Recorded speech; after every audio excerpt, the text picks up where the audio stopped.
İbadın əməyi, İbadın səyi, İbadın qorxmazlığı, İbadın cəsarəti sayəsində biz burada hal-hazırda yaşayırıq. Ona belə bütün o yaşlıları deyirəm, hamımız ölənə qədər minnətdarıq.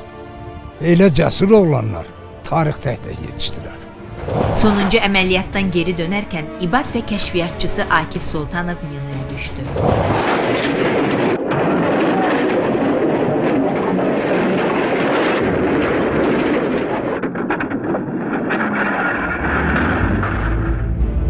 Akif həlak oldu.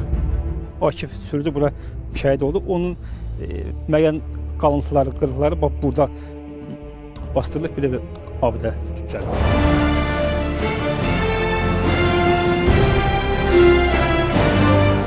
İbad ağır yaralandı. 28 gün komada qaldı. Boğaz maşını idi. Rəhmətli oturdu maşına. Mən dedim, maşını xodda sür gedək. Mən də oturdum. Mən tərəf qapı bağlanmırdı. Xarab idi, ağac taqıb bağlayırdıq. Deməli, o ağacı maşını yerindən dəvərdəndə o taxta düşdü yerə. Dedi, saxlayın, dedim, yox, saxlama. Mən də bir əsəbləşmişdim. Dedim, yox, saxlama, sür. Qapını qoluma tutdum. Yorulmuşdum. Elə qapını qoluma tutub yatdım. Yəni, yadımda qalan budur. Bir də sonra avəldim ki, qostadı. Yaşaması sual altında idi. İbad həyatla ölüm arasında mübarizə aparırdı və o bu sınaqdan da çıxdı.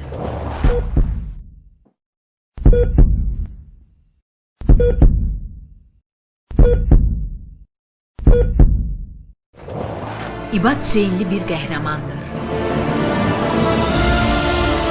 Ona sən xalqımızın milli qəhrəmanısan dedi ulu öndərimiz Heydər Əliyev. İbad Hüseynli Azərbaycan türküdür. O bütün Türk dünyasının qəhrəmanıdır. İbadın qəhrəmanlığını qiymətləndirən qardaş Türkiyənin demək olar ki, bütün şəhərlərində qəhrəmanla görüşlər keçirilir.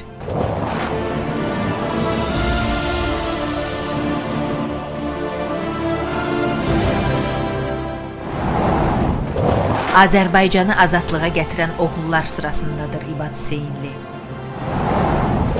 Şəhid olmasa da şəhidlik zirvəsinə qədər ucalan Azərbaycan əskəridir.